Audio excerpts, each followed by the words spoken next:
Hi, and welcome to Honey Badger Radio and Void Cat. I'm your host, Allison, and we'll be going through a article from the BBC called Young Men Are Struggling. What does this mean for young women?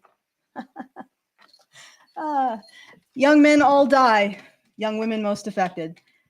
All right, so this is gonna be fun. Buckle your seatbelts in. We're gonna be doing a lot of women worsting today, a substantial amount, maybe more than ever before. All right, shall we just? Oh wait, I should do the things first. Sorry, my cat is distracting the heck out of me.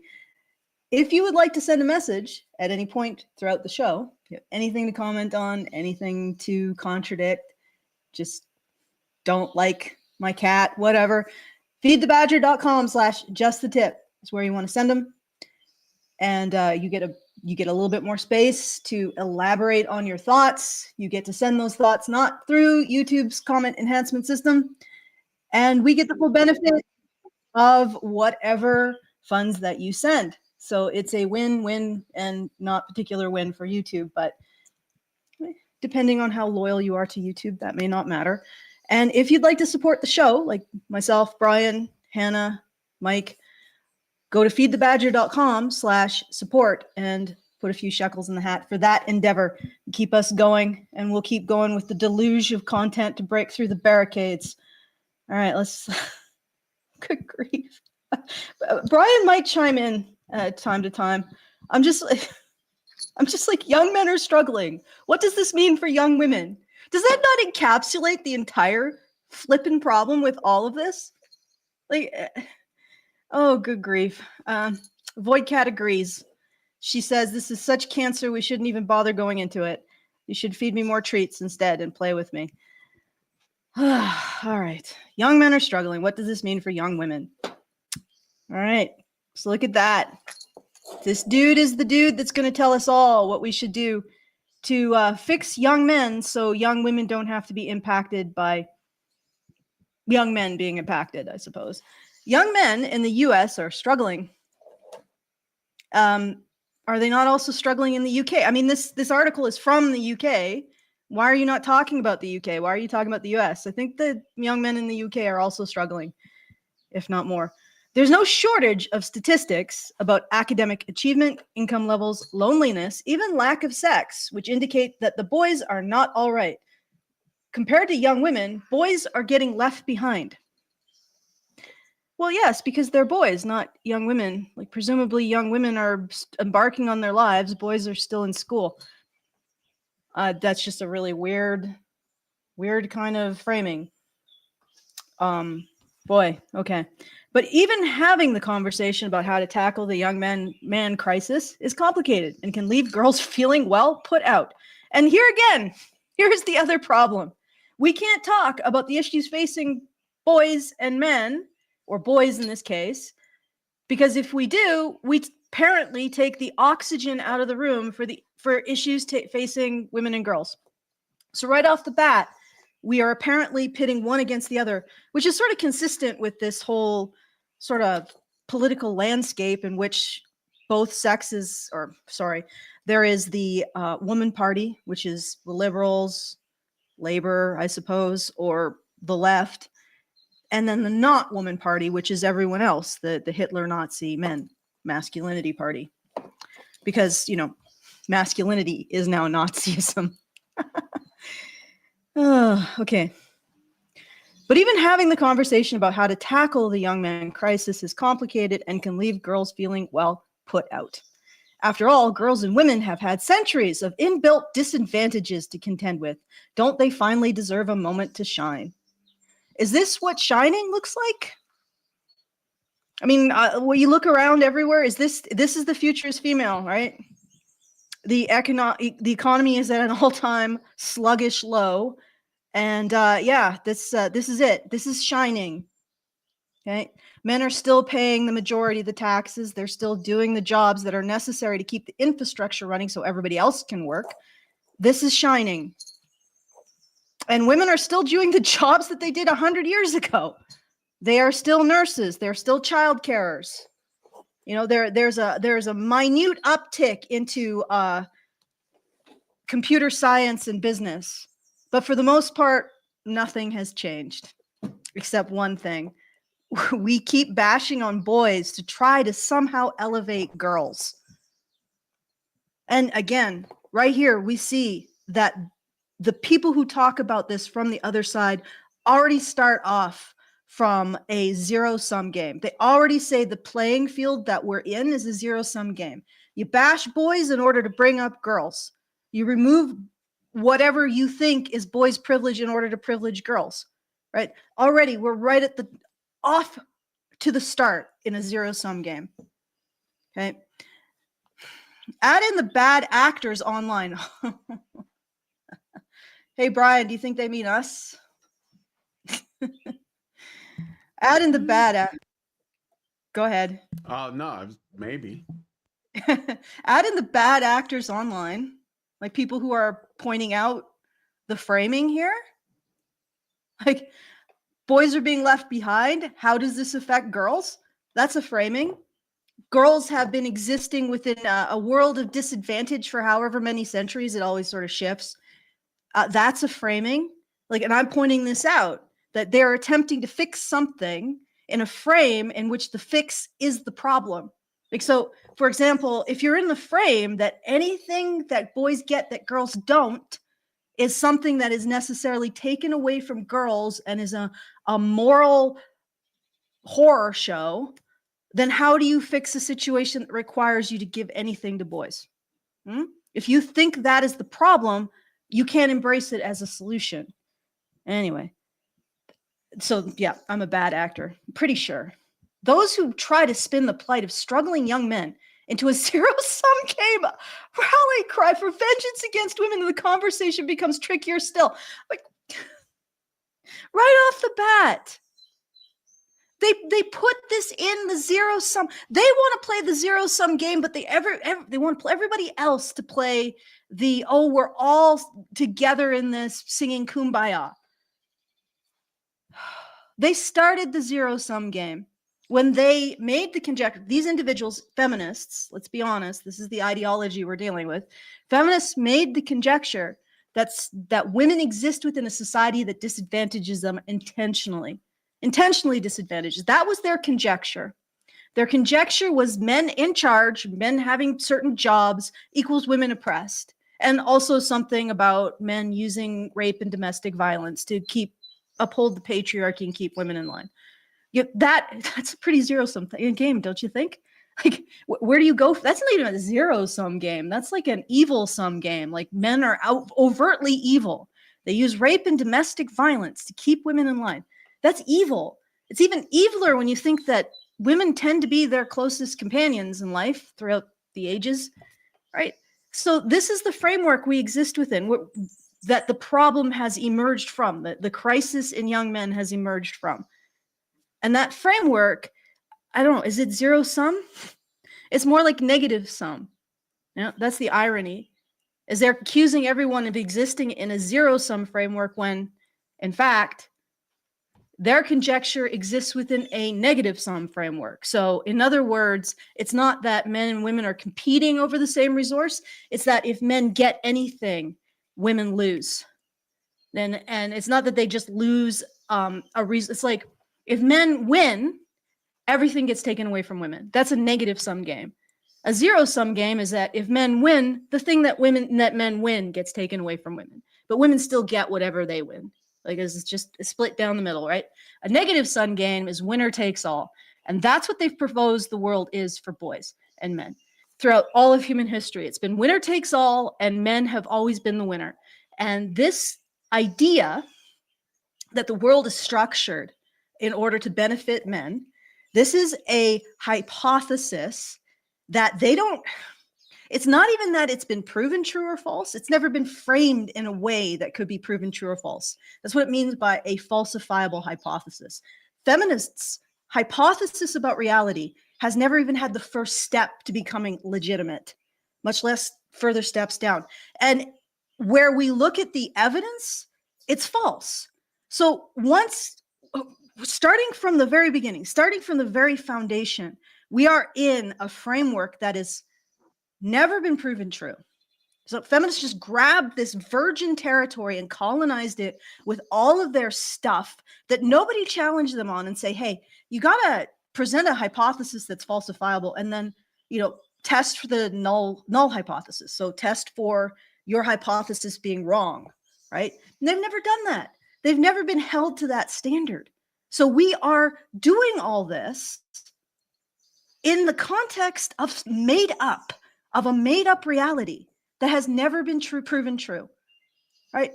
And it's a negative sum reality that has never been proven true, but it's very, very useful. It's very useful rhetoric for getting stuff because it induces guilt.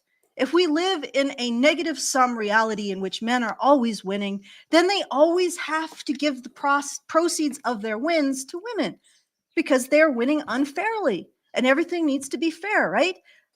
But how do you deal with the situation that results in which boys are now disadvantaged? And this is what we chose to do. That's the other thing. Maybe I'm getting too abstract, you guys. Maybe I should, I'll take a look at what you're saying in the comments to see if I'm getting way too abstract for you. All right, so let's see. I'll go to the special chat first, see if there's anything interesting in there. Gabriel Phelan Lucas says, is that how you say Phelan? YOLO, you only live once. Thank you. Yes, this is very true. Gabriel says, Mia is best cat of color. Yeah, she's not being a very good cat right now. She's discovered if she harasses me, she gets treats. And that's a bad precedent to set. Plus, she probably also thinks that I'm really angry at this glowy box that she doesn't understand. Based Mia. Albatross says, hey, y'all. Gabriel says, girls feel put out for men literally put out of existence. Yes. Yes. And that's the other thing. Like, what kind of game is it that even the headline is playing? Like, they're saying young men are struggling. Young men are struggling. What does this mean for young women? What is that game? Like, you frame this issue in those terms, and then you start talking about a world in which men are put first. Well, it's obviously not the world you're part of. Oh, shoot. Okay. I hope you guys didn't hear that. YouTube decided to just spontaneously start a video. Okay, let's see what else we got here. My lobotomy, picky physics student says, my lobotomy was a success. I can now join the special chat. E Prime Fry says, we all lose by being born into this world. Okay. All right. Nothing's coming from that. Oh, and I was in the vertical chat or the horizontal chat, the good chat. All right, let's continue. One person is trying to bring the discussion into a more positive space for young men and women alike. Is Scott Galloway, a professor at New York University who's become a media powerhouse in recent years. Have you heard of Scott Galloway, Brian? No, never heard of him. Probably a male feminist, my guess. He hosts several podcasts, including Lost Boys, which debuts in May. Well, then he hasn't been hosting it. He's just sort of starting it. He's now counseling the Democratic Party on messaging around boys and men. And he has a new book coming out this autumn titled Notes on Being a Man. So I'm guessing he's doing the rounds in the Democratic spaces because they lost that election very badly, I suppose. We had, I wanted to talk to Scott about what's going on with young men today and how all of this affects the lives of young women. In a world where people can only think about how things affect young women, how are they ever going to help young men? Because the instant they, like, I'll use an example. Obama, years and years ago, he put into place an infrastructure package, which is probably the best use of government spending. Oh God, I'm going to get the roads. I could hear the comments about roads stampeding towards me. But of all the possible uses of government funds, I think infrastructure is probably the least offensive. And he put this infrastructure bill in place, and the feminists descended on it like locusts. Why? Because most of the jobs that were created in this infrastructure bill were going to go to men. And we can't have that, because if you benefit men, not even zero-sum game. If you benefit men, it's a negative-sum game. You are actively harming women. And how do you do anything to help men and boys in that framework, which is obviously the framework these individuals are operating within? And again, this framework has never even been passingly tested for veracity, for any kind of scientific legitimacy. So we're in a framework that we just imagined for ourselves. And we're making solutions based on this framework, which is a negative-sum game between men and women. And none of it is real. It's just a fart chasing a fart. This is the article again. We had a really thought-provoking conversation. You can watch or read more of it below. No, I'm not. Oh, I wonder. I think everybody. Well, this is 15 minutes. I guess I could play this, or we could just read. I think it'd be quicker if I just read it. Below is an excerpt from our conversation. But if you're interested in watching this whole thing, it's BBC's Work Life. Young men are struggling. What does this mean for young women? Cathy K, that is the interviewer, set out the landscape for me on why you're looking at men, what the crisis is as you see it in the mental and physical health of young men. Scott Galloway, look, the data is overwhelming. 4 times as likely to kill themselves, 3 times as likely to be addicted, 12 times as likely to be incarcerated, record levels of depression. We're raising the most obese, anxious, and depressed generation in history. For the first time, a 30-year-old isn't doing as well as his or her parents were at 30. Women are making more money in urban centers under the age of 30 than men. And by the way, I think that's a wonderful thing. Women, you see the framework?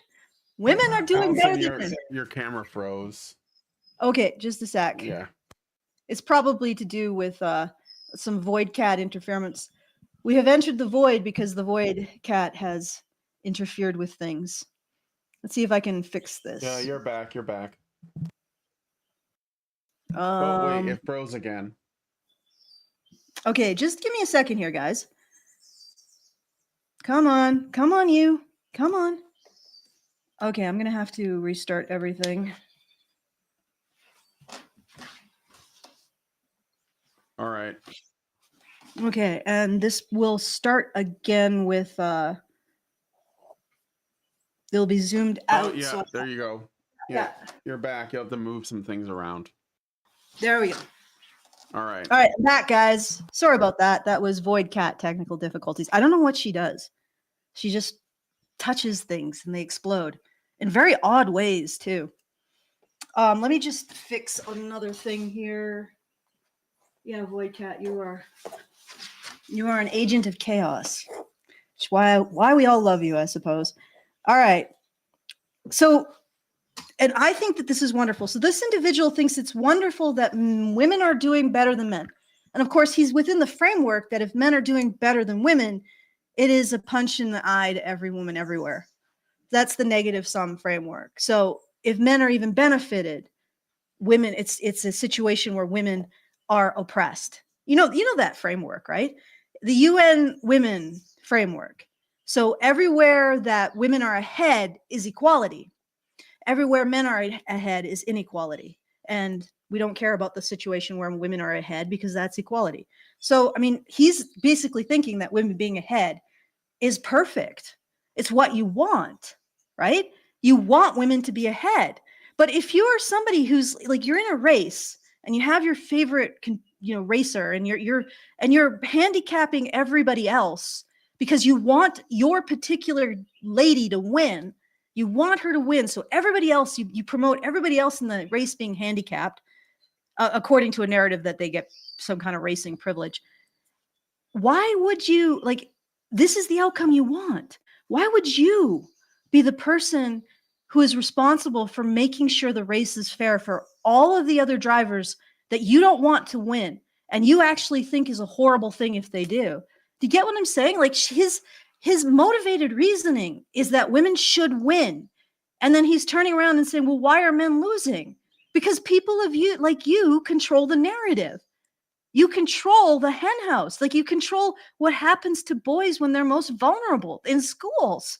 Like this is the academic miasma that's leaking out into everything. It's this idea that everything is good as long as women are winning. Oh, why are boys losing? Oh, well, that's bad for women because they won't have partners that are better than them or equal or bring something to the table because they want to be the table. So, and then again, that's the framework. The framework is that if women win, it's good. If men win, somehow women are being not just losing, because losing is fair, right? People lose in a meritocracy. When men win, people like this, they see women as being oppressed. Did I finish the anecdote about the Obama and the infrastructure bill? Yeah, feminists descended upon it and got him to revoke it or not pursue it because most of the funds would go to men's jobs. And they couldn't see that. They couldn't see how an infrastructure bill would benefit everyone. Incidentally, if you're in the US, this might be one of the reasons why a lot of things are failing, right? They didn't see how an infrastructure bill would benefit everyone. They just saw that men were being benefited over women, and they applied the lens that whenever men are benefited over women, that is immoral. It's not just women losing. It's a horrible, sinful, satanic act that must be destroyed, right? And now everybody is worse off for it. And this is the framework that they're going to somehow fix the problem in.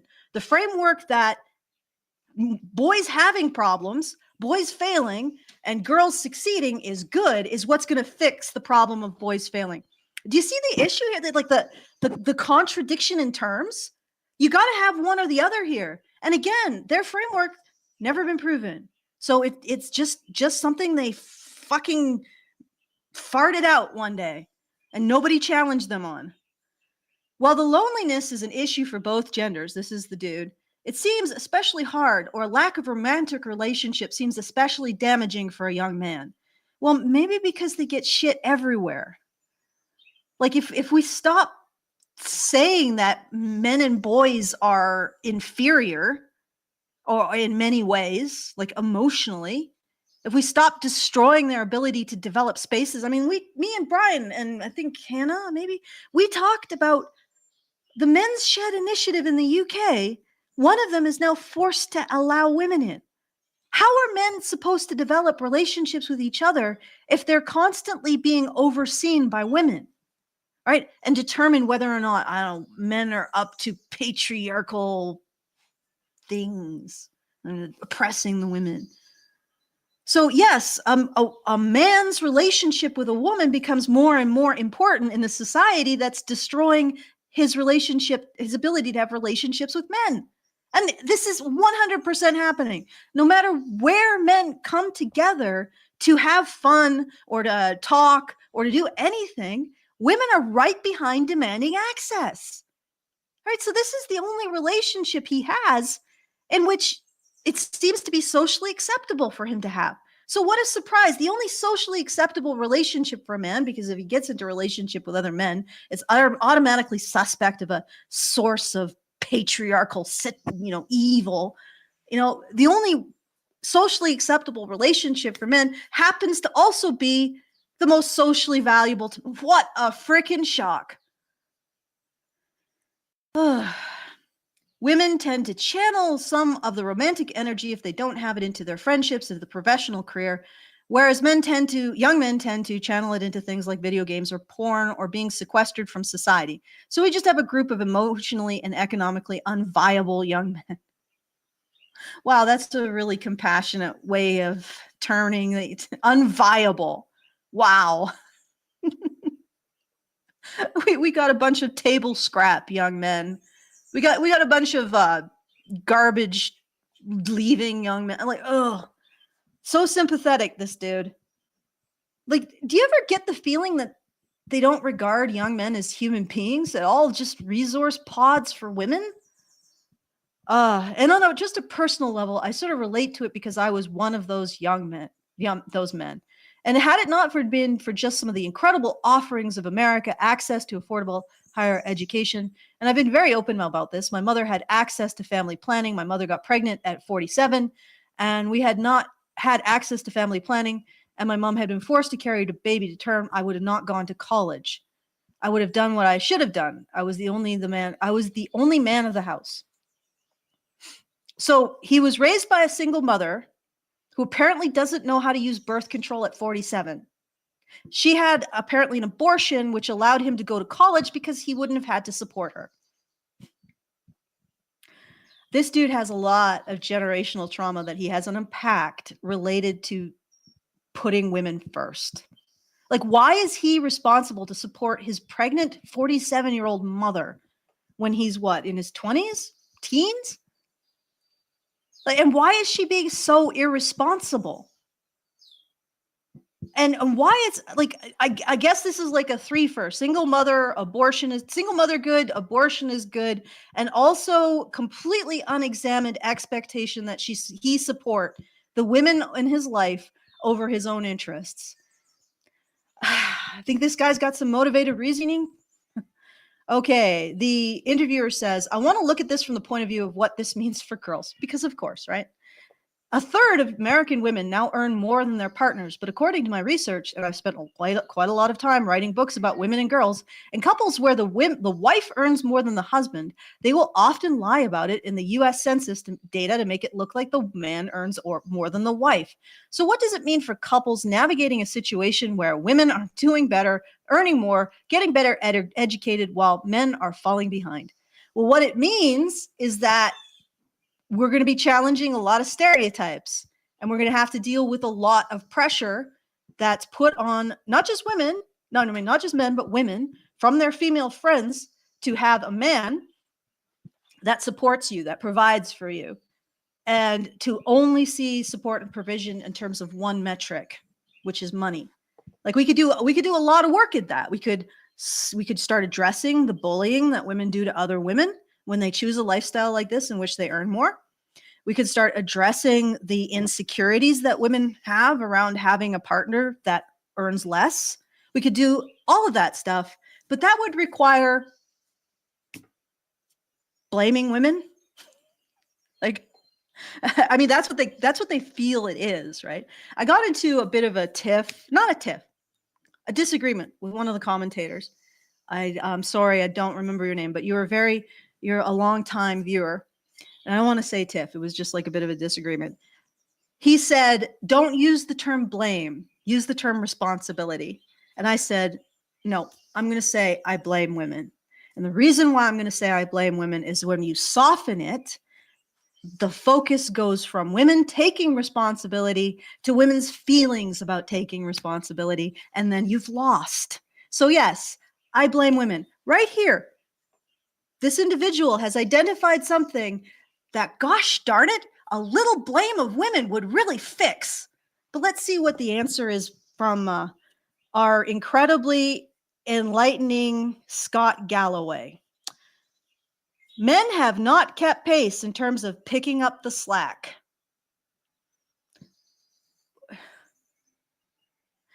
If they're not adding as much economically, are they picking up the slack emotionally or logistically or domestically around the house? Okay, Scott Galloway, the answer is yes. Men on average do 4 times more work between childcare, household chores, and paid employment than women in a week. And it could be more than that. That's a lower bound. And the reality is men's contribution to the relationship in general has not kept pace with the woman's ascent and increased contribution. This is complete and utter bullshit. It is based on nothing. If you look at the Pew Research, both men and women have increased the amount of work they do, but men have increased their amount of work that they've done since the 50s considerably more, right? It used to be a little bit more even, like men still did a bit more work, but I think it was more like an hour. Now it's increased 4-fold that men are doing more work, but 100% men have done more work. Again, this problem could be solved with a little application of blaming women. Maybe you should realize that men aren't responsible for every problem in your life. For example, your own inability to manage your time. So basically, women are just sort of doing the math and saying, I'm not getting as much out of this, so I'm opting out. 2/3 of women under the age of 30 has a boyfriend. 1 in 3 men has a relationship. Women are dating older because they want more economically and emotionally viable men. Well, then those older economically and emotionally viable men are going to be, they're going to have to marry about 3 or 4 women. Okay, I mean, is that what we want? Is that the society? Is that their future? Future is female, and immediately after that, a whole bunch of polygyny. I guess so. And again, like she's asking, how do couples navigate this situation? And he responds with, well, men just aren't picking up the slack. So she's talking, like, honestly, the interviewer is making more sensible statements than the guy that's supposedly advocating for men. So she says, well, how do couples navigate this new situation, which has never been socially really understood? Like, we haven't grappled with it for very long, which is women earning the majority. You know, we could, I don't know, go take a look at old stories, War and Peace. There are several, heiresses who married men who didn't have as much money. How did they navigate that situation?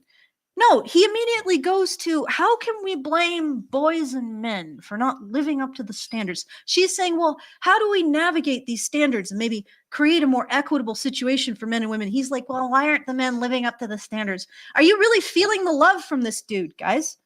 KK said, KK, what an unfortunate. The interviewer says, part of me gets very depressed by this conversation. And Galloway says, tell me about it. And KK says, does this just not work then? Is it a zero-sum game that if women are going to progress financially and educationally, somehow it's not going to work between men and women? So she's actually hitting the epicenter of this problem. How do women evolve their preferences in a situation where they're earning more, right? How do they learn to overcome that desire to be protected and provided for in that way by men? And he's just going on with, well, men should just protect and provide for women, herpaderp. She's talking about something that's happening inside women.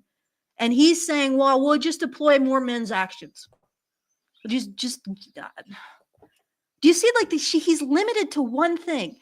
Make men take responsibility for things that I don't even know if they can move the needle on, right? And blame men. I think Galloway says, I think there are solutions. I think we should do nothing to get in the way of women being financially independent. Okay, that's fine. That's fine. But it's like I had this argument on Twitter recently. Like, men gave women equality because feminists say that men have all the power. So where else did it come from? They gave women equality.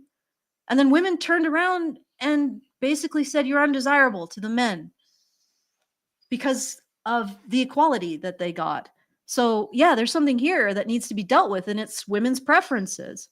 I think it's wonderful. Okay, this is Galloway continuing. I think it's wonderful. And women, at the end of the day, should not have to lower their standards. Wouldn't it be more like changing your standards? They should be able to reap the rewards for their hard-fought victories. The fact that they work harder, they have better executive function, they're doing well in school, and they're putting their skills to an information age economy. Good for them. Go, girl. Way to go, sister. Do nothing to get in the way of that. At the same time, I do think there's a series of programs that would level up young people in general that would create more economic viability, such as if 2 people got together, they're economically viable. And right now, that's not the case. I think if we raise, oh God, the commie speak starts. I think if we raise minimum wage to $25 an hour, such that an economy where unemployment is its historic lows, is it though?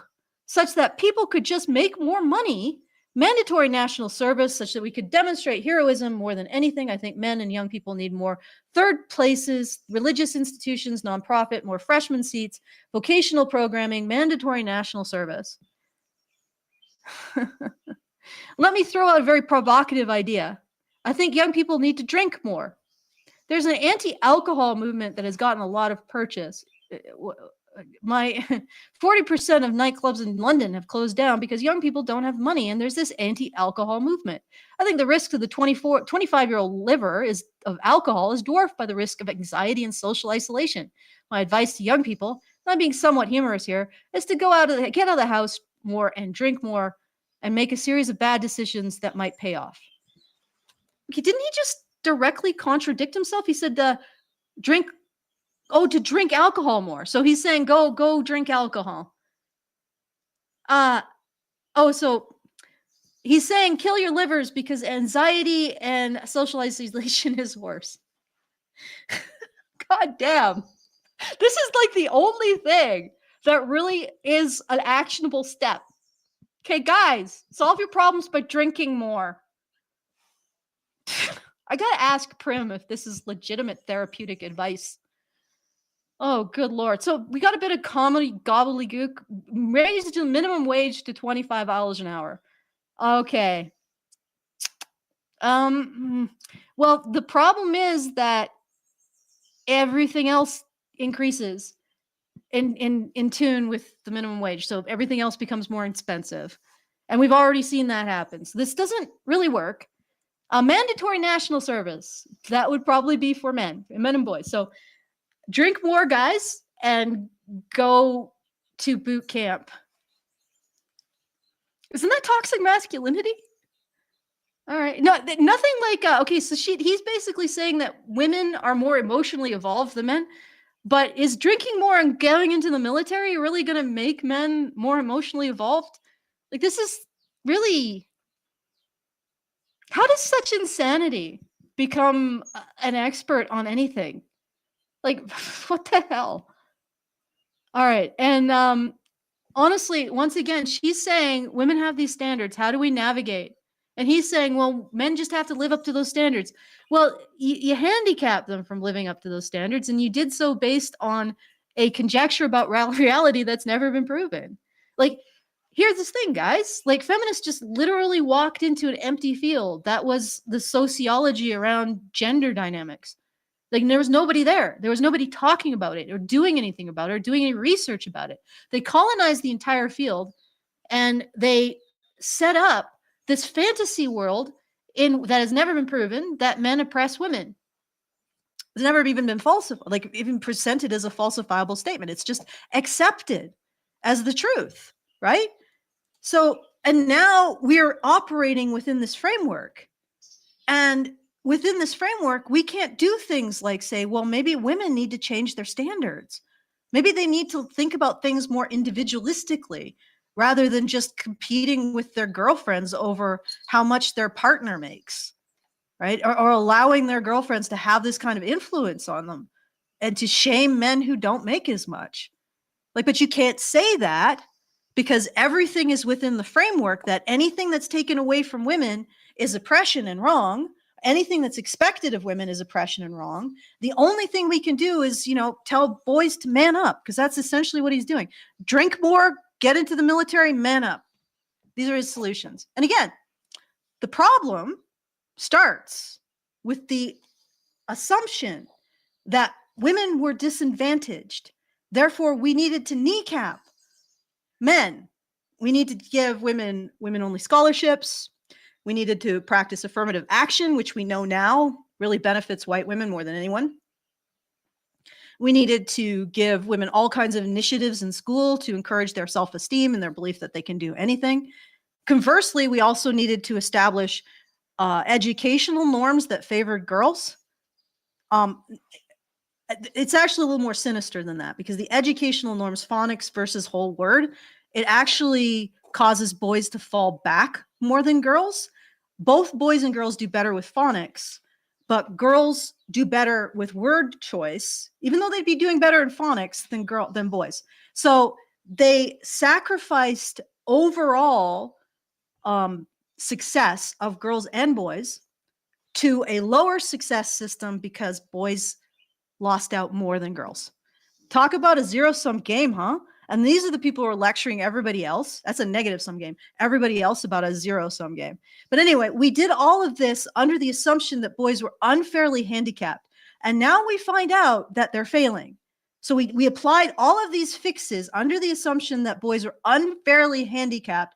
Now they're failing because that's what we wanted, or we thought that, we wanted girls to succeed. Like he says, I love it that girls are succeeding. right? That over boys, right? We wanted that. And now the people who did that are not questioning their original assumption that boys had an unfair advantage that needed to be leveled by giving girls an unfair advantage. No, that's never in question. We have to do everything within this framework, which lionizes women exceeding over boys and men, and also condemns any situation where we give anything to boys, condemns any situation where we put any expectations on girls. So, I mean, that's the framework. I'm gonna give you guys just the baseline. That's not gonna work. It's not gonna fix anything. It's only gonna increase the problem. All right, so one of the things that we talked about and written about in our research was this notion of a kind of broadening of the concept of care. And that obviously women are still doing the majority of the housework and chores and the caregiving for both kids and elderly. I feel that you're looking at something similar, but in a slightly different way, which is defining the concept of being a provider and a protector. Talk about getting those two words, because you've done it in a way that I think we're actually getting you and I at something similar, which is understanding what it means to be a provider and a protector in a slightly different way from the traditional words, which might be a little off-putting to some women. Okay. So again, we're still in the framework of what women want, what women feel, which I reject wholesale. We need to be in the framework of what women need to live up to, what women responsibilities are, what they can be blamed for, and thus need to take responsibility for. We need to get away from the narrative of women hold up half the sky and towards the narrative of women need to do the things that are required to hold up half the sky. But it's interesting that, again, the interviewer is going towards how do we navigate women's expectations in a world where men aren't making as much relative to them. And I think, well, I guess she's tried again to get him to address that basic point. And Galloway says, I'm trying to figure out a way to thread the needle here. I think everybody needs a code to help them guide through the thousands of decisions they make every day, professionally and personally. Some people get their code from their church, from their family, from their work, from their military. And I'd like to think that young men, if they're so inclined, could really lean into this notion of masculinity. What? Let me read that again. I'd like to think that young men, if they're so inclined, could really lean into this notion of masculinity.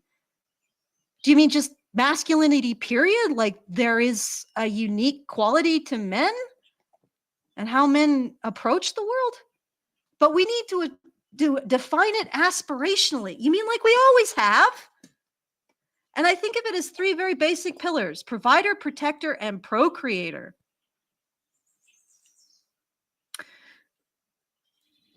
Did we stop defining men aspirationally at some point? Or did we stop saying that boys have the material to attain those aspirations? Because, of course, to say that boys have a unique value proposition is not allowed anymore. Provider. I think every man at the outside of his career in a capitalist society should assume or aim to take economic responsibility for his household. And by the way, that sometimes means realizing your partner is better at this whole money thing and being more supportive of her career. When my partner and I had kids, she was working at Goldman Sachs, making a lot of money, a lot more money than me. So I stepped up. I stepped up. I was home for bath time. I organized the house because I realized how important economic responsibility was for our home. Okay, is my camera still good, Brian? Yeah, you're good. Okay, I'm actually drifting back a bit. All right, so did you find KK? So the interviewer said, did you find that emasculating in any way? Did any part of you struggle with the role of being sort of primary provider? And Galloway said, a little bit, and we can also talk about this, but the hard reality is, and I don't think we want to admit this, I think women are less sexually attracted to men when they lose their economic viability. Wow. We finally got an actual legitimate statement from this man. Two, but we don't go anywhere. Like, this is the most legitimate thing he said. Women lose their sexual attraction to a man when men lose their economic viability, and then divorce follows. All right, I'm gonna put the addendum in there. All right. First time he said anything worth saying in this whole thing. And then he just glosses over it. 2, protector. I think your default mechanism as a man should be protector.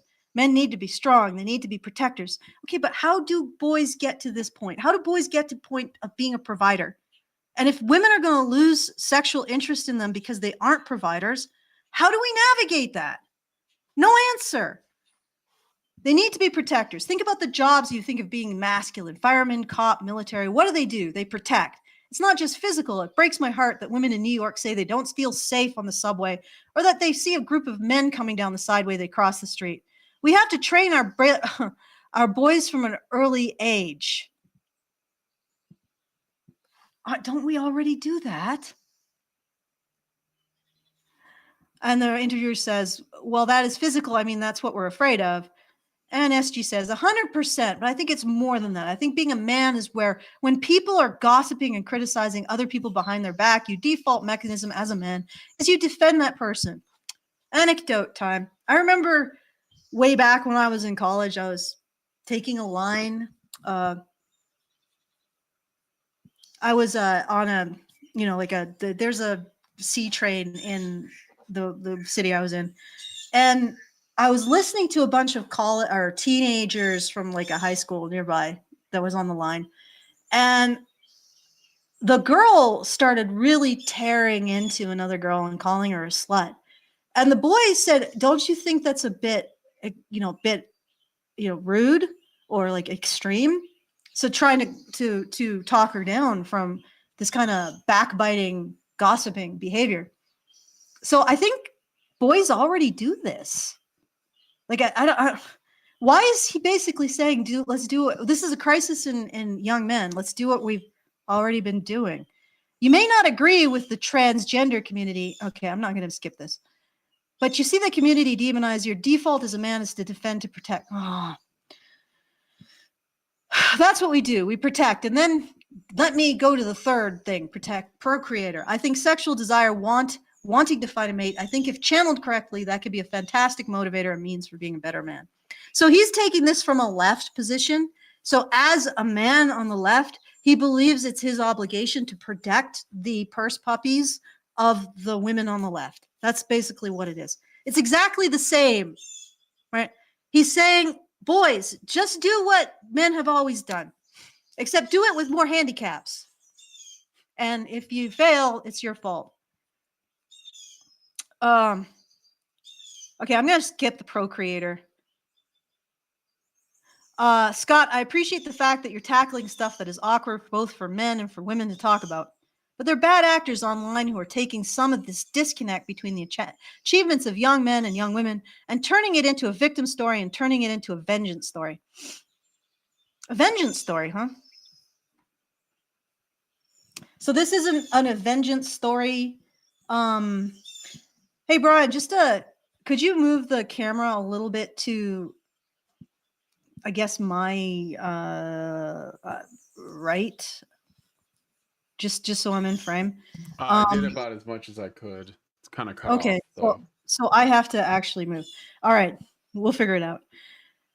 A lot of my women friends, particularly younger women, have said to me in recent months, God, we feel like we've had 2,000 years of disadvantage inbuilt. We were finally getting ahead, and now we're being put back in a box again. How do you navigate that? Who's putting you back in a box? You mean like men are starting to vote, trying to vote in terms of the interest of the financial system that supports us all? Is that what you're talking about? And again, we're talking about this whole 2,000 years of disadvantage. Again, not proven, not even presented in a way that it could be proven or disproven. So they're making an assumption about how the world works based on fantasy. And if it did work that way, if men really didn't care about women, this wouldn't work. Like the feminist framework wouldn't work. The feminists saying, hey, we're disadvantaged, do something about it. That wouldn't work. Okay, Galloway says, first off is to acknowledge that the gag reflex is understandable and natural and maybe even makes sense because from 1945 to let's call it 2005, America registered unbelievable prosperity and economic growth. And all of that prosperity was crammed into a third of the population, specifically white dudes born heterosexual. So my generation has just registered massively unfair prosperity. I always acknowledge the majority of my success is not my fault. So it's understandable that people say, okay, you've got a 3,000-year head start. How now your hair's on fire when men aren't doing well? No. Is that really what's going on? Like if women tomorrow said, hey, we actually find men who stay at home and fix the house and take care of the babies and have a garden, we find that super sexy. We don't lose sexual interest. Do you think men would have a problem with that? No. It'd be over. This entire argument would be gone. The issue is that women are not attracted to men like that. You guys are just not. And you're not doing the work to look within, to become a person who can continue, like to be a woman who can have a husband and children in a world where you're equal, right? Or even making more. You're not doing the internal work to become that person. And until it's done, like this society is just going to fail. Like if it doesn't breed, it fails, period. So until women do that work, we're stuck with a failing society. Okay. And no matter how much you say about, oh, we're finally getting what we want, which was equality, even though the majority of women didn't want to have the vote. You know, we're finally getting equality. Why aren't we attracted to the men who are equal to us? And then you wonder where patriarchy came from. Patriarchy comes from. It comes from the fact that women do not find men who are not financially viable sexually attractive. That's where patriarchy comes from. They don't find men who can't protect them sexually attractive. That's where patriarchy comes from, right? They want to have a man who invests his resources in their procreation. That's where patriarchy comes from. Not feminist patriarchy, because that doesn't exist. But just people being like, oh God, how do we create a situation where women are willing to reproduce with men? Oh, geez, we have to make it so men have a greater degree of financial success, a greater ability to protect women. Otherwise, women aren't going to be happy. What does that sound like? But what I would urge is the following. Empathy is not a zero-sum game. Really sounds like it with these people, doesn't it? Like, what was this entire screed? But empathy is a zero-sum game. At one moment, did he actually say something that might be empathetic to what men are dealing with? And that is women lose sexual attraction to men who are not financially viable. If you go into a morgue and there's 5 people who died by suicide, 4 are men. And you know what? Who wants more economically and emotionally viable men? Women. Our country and our women are not going to continue to flourish unless we have more viable men. Why are you framing this as these men being unviable? Like they're just garbage. And also to recognize a 19-year-old man. Do you see that? Like men are either viable for women or they're garbage. And just to recognize a 19-year-old male, maybe his mother's addicted to opiates, his father's incarcerated, he has a lot of middle-class on-ramps, sequestered, is really struggling, has big tech companies trying to get him to engage in porn, gambling. He's got a much more risk-averse, aggressive brain. We can have empathy for these people. Civil rights didn't hurt white people. Gay marriage didn't hurt heteronormative marriage. Our young men are struggling. Actually, civil rights, I don't want to say civil rights, but whatever we did to the Black community really hurt Black men most. Let's be honest. Like it destroyed them. And honestly, that's sort of like the government was like, well, let's outcompete Black men. And then it did. And then they were destroyed. So yeah, it didn't really hurt white people, but it sure as hell hurt Black men. That's like ground zero for boys and men struggling because they've lost their role. And they've specifically lost it because the government outcompeted them in that role. That's like, yeah, hold my milkshake while I go and just completely destroy Black men's career by outcompeting them in protection, provision, and procreation. When I had this conversation 5 years ago, I was called Andrew Tate with a graduate degree. I was called a misogynist. No, you weren't. Like nothing that you said is even remotely offensive. In fact, I think you're trying to use Andrew Tate to gain some kind of weird street cred because you're so milquetoast and you're so exactly the mouthpiece of what we've been doing, the solution that we've been pursuing. And the conversation has become so much more productive because the people who are leading the conversation now are mothers. And when I tell young men when I'm coaching is the way that you know if you've failed as a man is when you start blaming other people. You start blaming women for your lack of sexual prospects, and you start blaming immigrants for your economic problems. That means you've jumped the shark and you've really lost the script. So that this really is about is another ad for the Democratic Party and its ideals. There you go. They don't really want to solve the problem. If you did, you would actually be drilling down on that one statement, that one glimmer of truth that came through all of this bullshit, which was women are not sexually attracted to men who are not economically viable. Well, you'd also extend that to women are not sexually attracted to men they don't perceive can be their protectors. And until either women learn to evolve past that limbic brain thinking, or we construct a society in which men can develop greater economic power than women and the ability to protect women and the recognition that they protect women, we are stuck with a failing society. And you can talk about how boys are failing all you want, but the real issue here is that we are failing as a society. We got two options here. One, women do some serious soul searching about what they desire and start to realize that the Bible was right when it said, you shall desire your husband shall rule over you and you shall desire him. It was right. It was saying that women desire men who they perceive as superior to them in protection and provision. Right? That's what women want. And if you don't give that to women, you have a failed society. Right? We can either recognize that and evolve as women beyond that, or we can let men reconstruct the thing that we desire from them and thus have a society that works. But none of this can be done in a framework like this.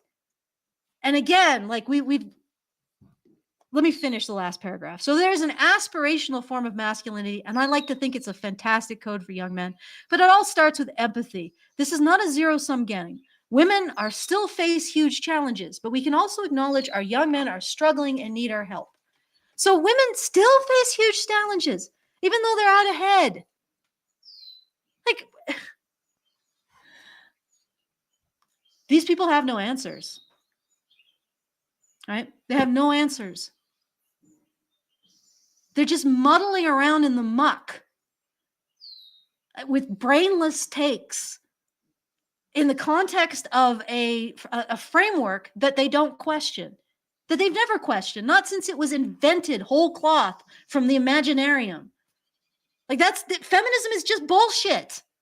Like, I mean, honestly, if they had framed it in a falsifiable way, we would know it was false by now. But they didn't, because they know it is. It's complete bullshit. It doesn't hold any water. And yet all of our interventions have to take place within a framework that is bullshit. Bullshit in, bullshit out. All right. Okay, I know you got to get going, Brian. So I'm going to You can go for a little while longer if you want to. Oh, well, I don't. Okay, well, you're right. Well, I'll take a look at the. Let's see if we got any super chows, guys. Send those super chows in if you haven't. Oh, something maybe. All right. So there is a super chow. There is a super chow. Was there any super chats? Because I have no. No. Well, let me just double check. I saw super chows, but that's it. Yeah, just send in those super chows now, guys. Feedthebadger.com/justthetip. Once again, feedthebadger.com/justthetip. All right, I'm going to read Albatross. Every time I hear articles like this, sends in $5, by the way, it always sounds like women as a whole are separate from society. Like women just aimlessly drift through the world, and society, men, etc., just sprinkle resources like a pet goldfish. Doesn't it, though? What really astounds me is that so many women love this framing. Like, I despise it. Like, I'd rather be blamed than be blameless. Because when you have something to blame, when you're blamed or when you recognize that you have responsibility for something, you can do something to change it. But I think that this is the fundamental difference between me and women. I don't know how much I relate. I am like women. I think many of them would say I'm just a man in a woman's skin. But this is the difference. Like, I think they honestly believe that blamelessness is the only way to get things done, because how they see the world is in terms of manipulating men to do things. And that's right in feminism. Like, how can you simultaneously say men have all the power and not admit that everything that women get comes from men's beneficence? Now, I think that framework is wrong. I don't think it's ever been proven. I think that women have incredible power. That's why they get the shit done that they do. But they don't want to see that because they feel like blamelessness is their key to getting anything. And they see everything in terms of what men can do for them. And it's like that argument I got into on this channel, Honey Badger Radio, with a woman who said, she said, I hope they pick you. And I say, well, they sort of have, for whatever reason. A lot of you guys seem to like me, although, you have criticism, but whatever, that's fine. That's fair. And then she said, well, I hope you get whatever it is that pygmies want from men, sperm in their brain or something. I'm like, well, I originally said, well, what do you want from men? But thinking about it, I'm like, she doesn't understand that I operate in a completely different framework. She's like, whatever pygmies get from men, whatever they want to get from men, you get it. I'm like, no, it's not what I want to get from men. It's what I want for men, right? It's what I want to see for men. Like, I want to see services for men and boys who experience domestic violence and sexual assault. I want proper interventions for men and boys when they're struggling in this way, right? I don't want to see any more sacrificing men a recognition of the value of masculinity in order to inflate girls' already inflated egos, right? What I want to see is something for men, not from men, right? And I realize she doesn't understand that, because to understand that would be to see yourself in terms of what you can do rather than what you inspire men to do for you. That's the difference.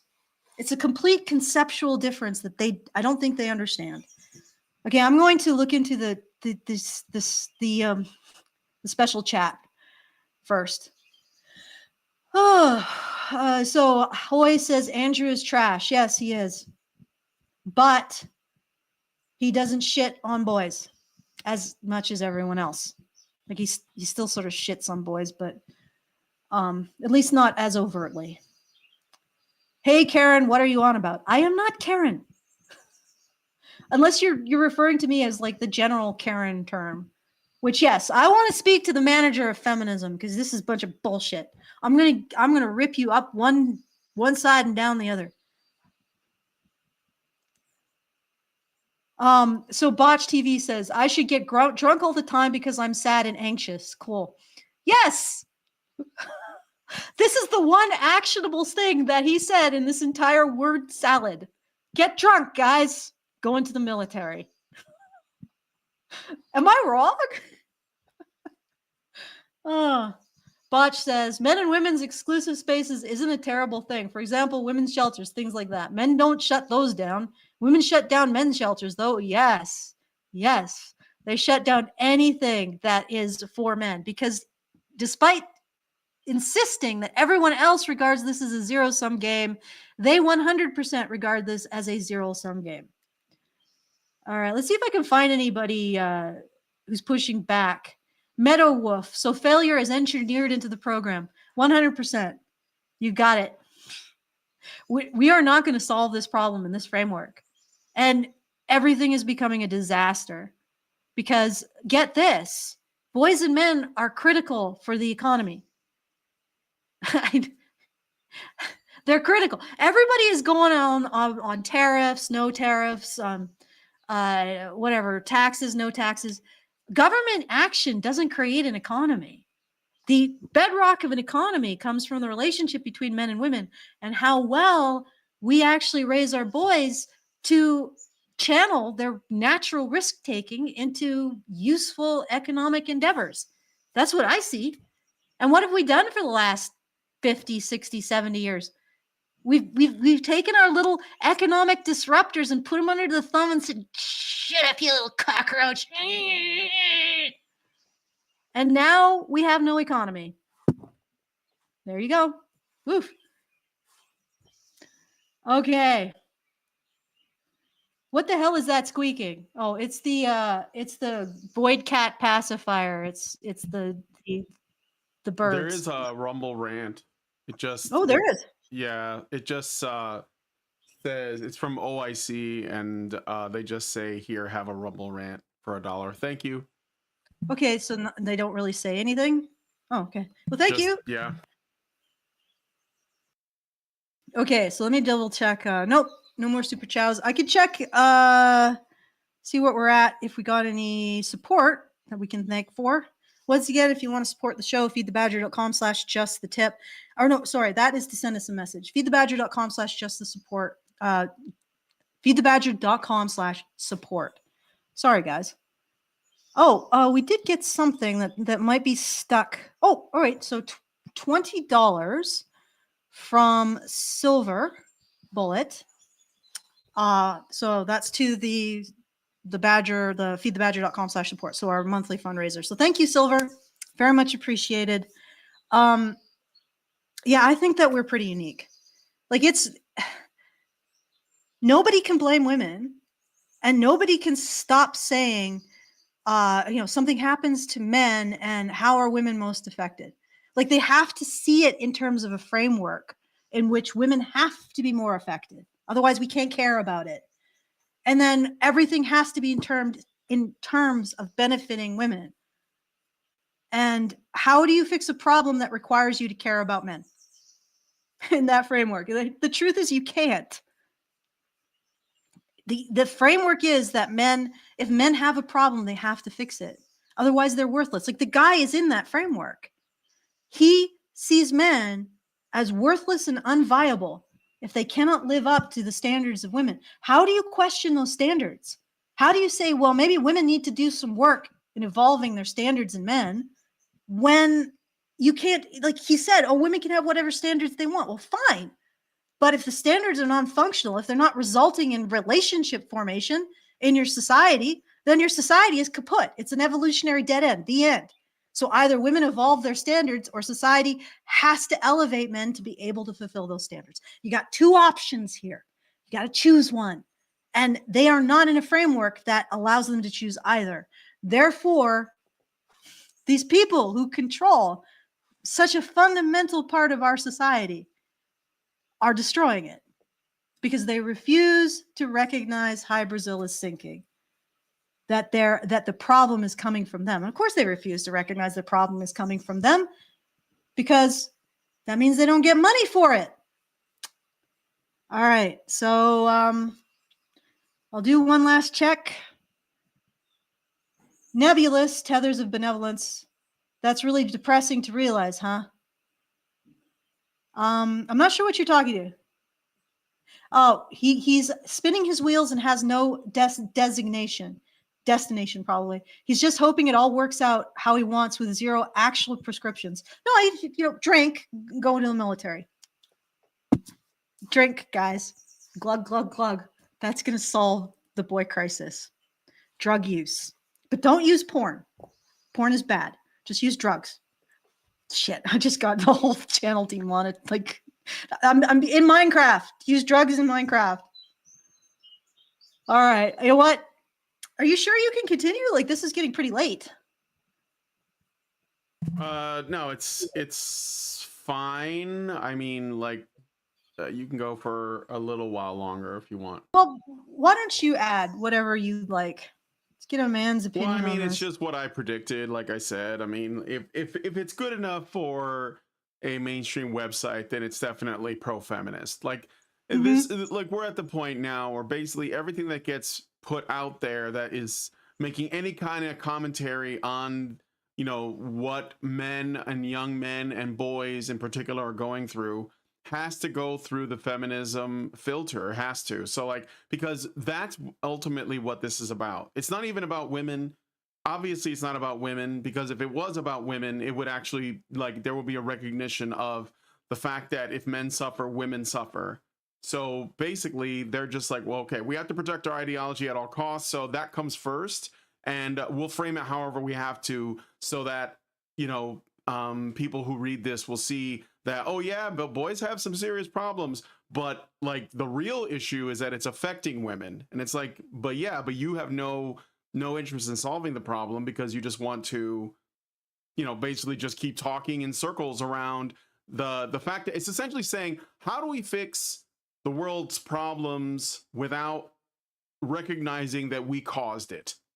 That's all. That's what it is now. It's all that. It's all like, how do we address the problems caused by feminism without crediting it to feminism while also preserving feminism and everything that comes with that. And so that's why when they said, oh, we brought a man out here, and it's like, yeah, but he's a male feminist, you might as well put a middle-aged, slightly overweight woman out there to nag us, because those are the only men that are allowed to have, ideas about this, because ultimately it doesn't matter what your plumbing is, only matters is what you support ideologically. So I mean, I'm not surprised.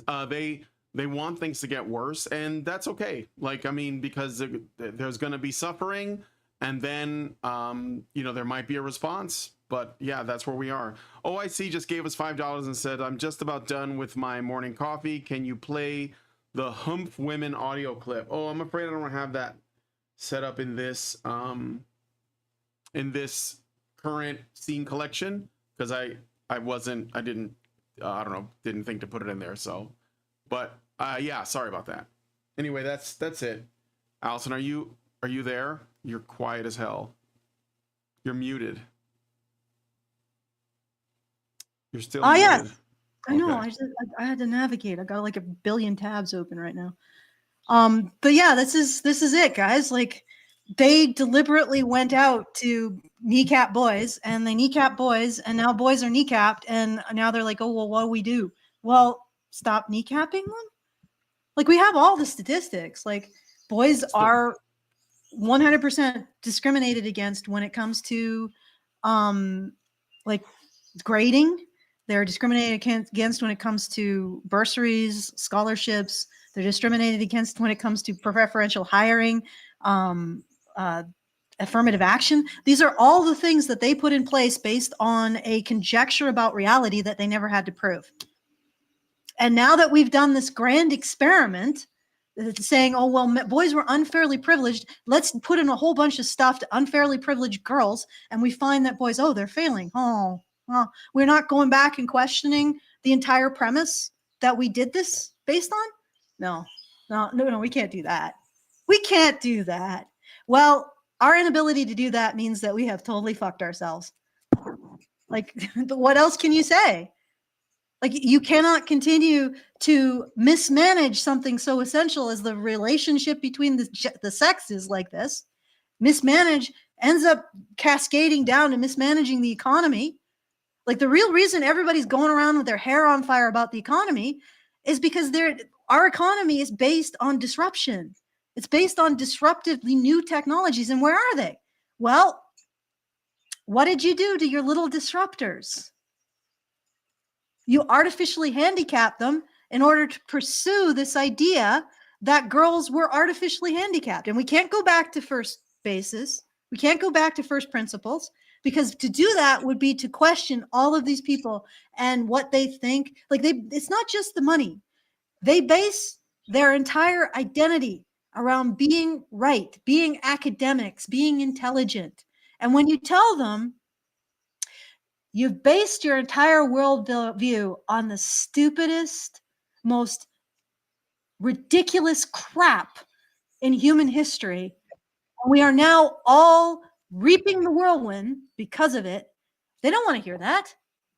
That's basically telling them they're dumb, right? And people like us, the serfs, the stupid people, we're not allowed to say the smart people are dumb. We're not allowed to say the liberals are, like, I was a liberal. I don't know what I am now. I just, like, once they started to say you need to cape for corporate media, you need to cape for big pharma, you need to cape for government, I was like, yeah, I don't know what you guys are anymore. I'm gone. But anyway, you can't question them because they're smarter than you. That's what it all comes down to. They don't want to feel like they're stupid. They don't want to lose a source of money. And they don't want to have to care about boys. Because God forbid you care about boys, huh? God forbid you just help boys because they're human beings. They're the penis people. And occasionally the penis people deserve throw them a bone now and again. Again, like it's that woman. Why, whatever you pick-me's want from men. No, pick-me's want something for men. We want human dignity, recognition of their issues. To live in a world where we can provide what boys need without having to think about how it impacts girls, just because boys need it. That's what pick-me's want. At least that's what this pick-me wants. All right. Okay. I'll do another check on the fundraiser, and then we will, and I'll do another look through all of your guys' shenanigans in the comment, starting with the special chat. Looks like we don't have any further. I mean, it's Monday. Usually everything is slow on Monday. All right. Special chat. What do you got? Ram Bam. Allison is best pick me. Okay. Chiman Ruler 15. Right, Allison. Not everything has to be about women and girls. Men and boys need care and attention too. Yes.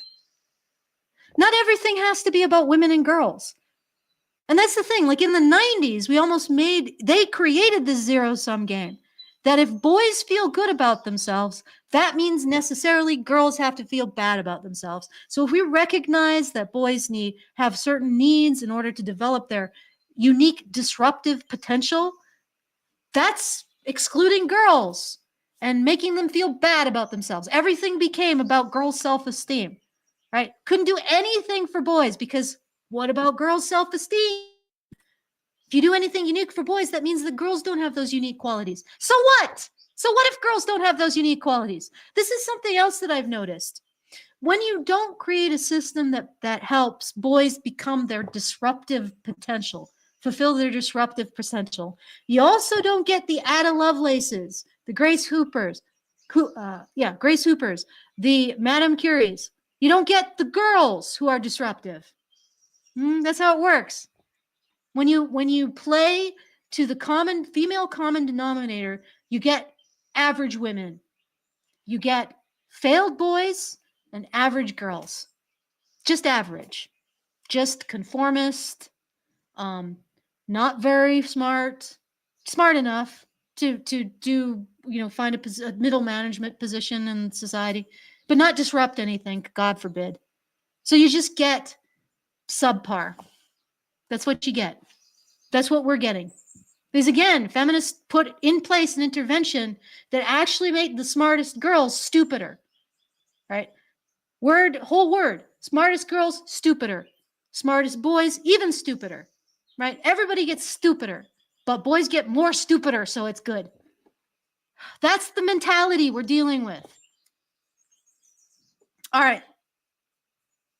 Okay, so you don't have to pick up Lindsay? I do, but later, a little bit later.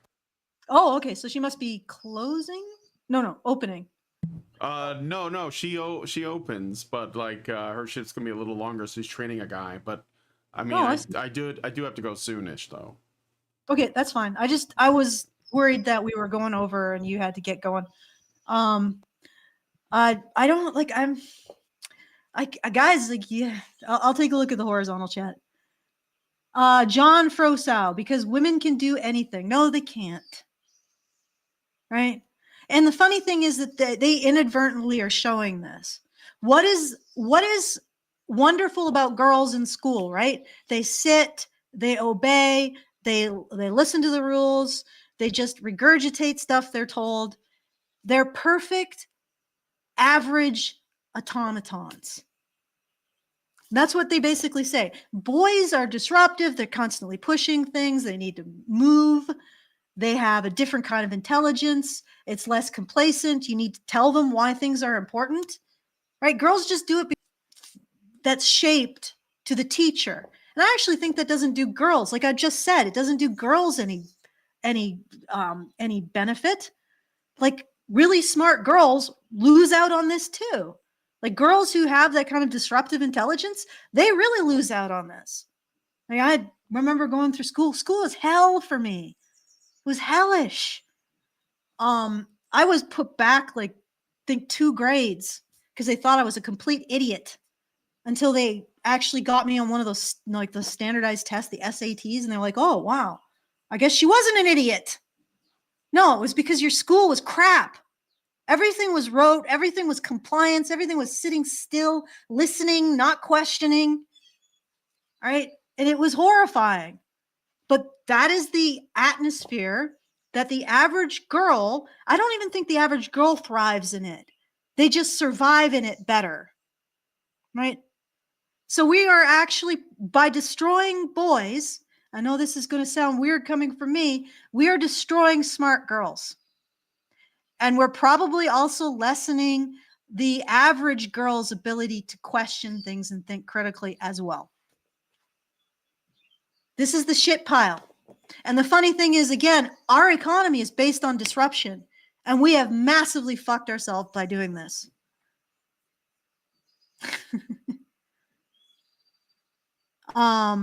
Liz S. Men have the Faustian spirit. I suppose you could say it that way. Night Motorcycle. Ada's bio is just as fluffed up as Hedy Lamar's. Okay. Sometimes there is a good reason to feel bad about yourself. Yes. Yes, this self-esteem crap is similarly terrible. And how did education come to be about flattering the egos of the average woman, of the average girl? Does she really need her ego flattered? Like, education is about learning what you don't know, not what you do know. Okay, I'll go to the special chat again. Andre says, the most concerning thing is that this treatment of men and boys can't go on forever. Men are the #1 apex predator. It's really stupid to keep poking the bear time and time again. I don't think men are actually going to do anything to women. They are going to quiet quit. The issue with being the apex predator isn't that they're going to become predators of women. It's that they're just going, and they already have. And I don't even think it's intentional. Like, the economy that we have now is a result of men's particular value propositions being mismanaged in childhood, in school. It's simple as that. Our economy is based on disruptors. What have we done to our disruptors? We've destroyed them. Because the perfect student is a girl who complies, disrupts nothing. Okay, XL2589. Serious question. Do we need to be like trad wives and do traditional gender roles? No. Okay, we don't have to do that. First of all, trad wives is a 50s construct. Women have worked throughout all of human history. You know, women actually owned and managed brick foundries in Rome, and that is like the most male occupation of the time. The female occupations like brewster, butcher, real estate manager, that was like majority female during Rome. So women have always worked. They've always worked. You don't need to have a particular lifestyle. You just need to care about men. It's funny because I've seen this in the community that I've managed. Like, there are now 7 couples with babies. No, 5 couples with 7 babies in the community that I manage. We're like getting up to like almost like Amish reproduction levels. And each of these women who's part of this couple is unique. They're a unique person, and they have constructed a unique relationship of respect based simply on a recognition of men's issues. You can be a trad wife. You can be a career woman, right? You can be whatever it is, as long as you think about things not in terms of what do men do for me, but what can I do for men? Hey, I'm a career woman. I'll use my career to build a family, right? I am a trad wife. I'll use my homemaking skills to build a family. What can I do for the men in my life? What can I do for the children in my life? What can I do for my family? That's the mentality. That's all that, and you can be whatever particular type of woman that you are, as long as you change your mentality from what do men do for me to what can I do for men? The men in my life. The men in general, too. I mean, because Jesus Christ, they need somebody to advocate for them. And Ram Bam says, when we set men and women in competition with each other, we fucked ourselves, and not in a good way. Yes. And then the people who did this insist on blaming everyone else but themselves for having done it. They say everybody else is a zero-sum game. Meanwhile, they're pursuing a negative-sum game. Which, like, just get rid of the oppression narrative. Like, you don't have to have it. Like, it's not an obligation to believe that you're oppressed as a woman. It's no obligation. It's never been proven. So it's not actually objective reality. So if you don't think it does anything for you as a lady, get rid of it. It's worthless. I mean, to me, it's worthless. Because I'd rather see myself in terms of what I can do rather than what I am a victim of. Because I found that to be a lot more beneficial in my life. All right, so let's see what else we got. Horizontal chat. Senior Sticks, what if the woman has no homemaking skills? I have no homemaking skills. Like I can sweep, I can clean things. Me and things that need to be watched are not really a good combination. Like if you put me in front of something and you're like, you please watch this, I will probably be able to focus for about a minute, and then I'm off in some kind of world of abstraction almost immediately. So it's why I don't like drive motorcycles. My husband would probably love it if I drove motorcycles, but I'm too easily distracted. And so cooking's not something that's really good for me, but I'm good at making sauces. That I can do. So I don't know, like if you don't have homemaking skills, if a woman has that, if that's a make it or break it issue for you, then find a woman who has homemaking skills. Senior Sticks, not all women are feminine, not all mothers. Yep. Norwegian, I learned homemaking skills as a 18-year-old bachelor because I had to. Yeah, that's fine. Like, I mean, honestly, people are just a little bit too, I think they're a little uptight about the exact arrangement of their relationships. You know, just care about each other. It'll probably work out. Be excellent to each other. Right? Okay. You must. Okay. Do you have anything to add, Brian? No. I mean, I think that the gender role thing has never been as strict as people think. I think that that's another one of these feminist lies. Like feminists lied about gender roles, and now even people who are trying to make things right, they're like, should we go back to the gender roles? And they don't realize they're saying, should we go back to the gender role nonsense that feminists made up? And they keep accusing people of trying to go back to, when like the truth of it is that there were no perfect roles. People just fell generally into certain, behaviors and certain types that was just suitable for them. And it just so happens that if you just leave people alone, women will fall into certain things more often than not. Men will fall into certain things more often than not. It doesn't need to be pushed on anybody, and it does not exist in the weird, like, in the feminist mind that is basically in everybody else's mind. So just like when you think about what should we be doing, try to ask yourself, wait, am I talking about something that really happened, or am I talking about something that I'm told really happened constantly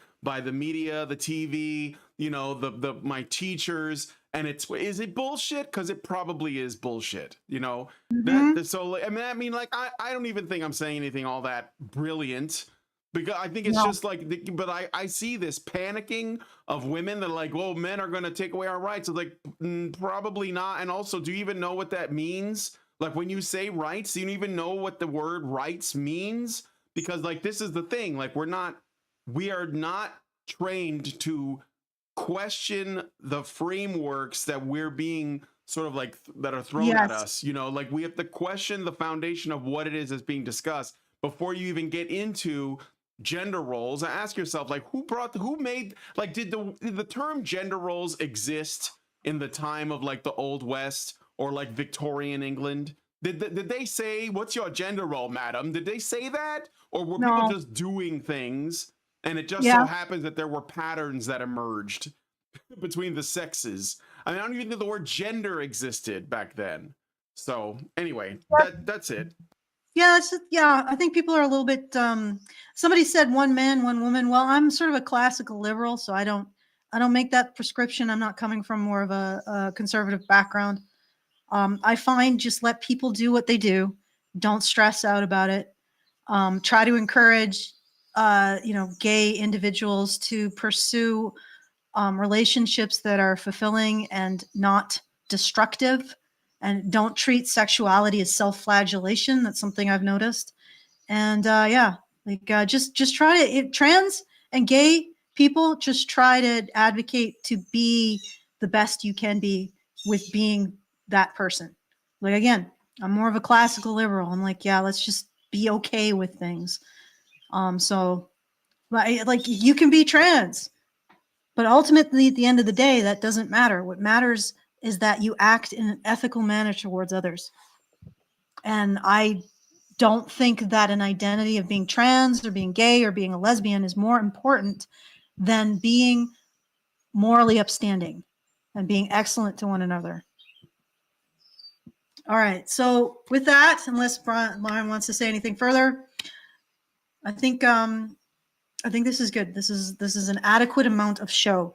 So if you would like to send a message about anything that we've talked about, you want to complain, you want to tell me I'm wrong, you want to say something, you want to give us a compliment, that would be nice, or anything, you can do so at feedthebadger.com/justthetip. Very best way to send us the funds, and very best way for you to send us whatever comment you want us to address. And we will do so at the next relevant show. Like if we have a topic related to what you're sending us, we'll put it on that show. And and if you want to just support the show because you love us that much, you can go feedthebadger.com/support. And because it's on Honey Badger Radio, I guess I have to do the thing. So like, subscribe, hit the bell for notifications, put a comment in the area below, and share, because we really appreciate that. This message is not, it's got to be shared, because otherwise the only people, the people at the helm of society is this dude. And he's like, yeah, our solution is to drink more. Glug, glug, glug. I mean, is this the person you want at the wheel of society? I hope not. All right. So with that, thank you for your kind attention, and have a lovely evening, afternoon, second brunch, whatever you're doing, wherever you're doing it. Bye. Men's rights activists are machines, dude. Okay? They are literal machines. They are talking point machines. They are impossible to fucking deal with, especially if you have like a couple dudes who have good memory on top of that too. Holy shit, you're fucked.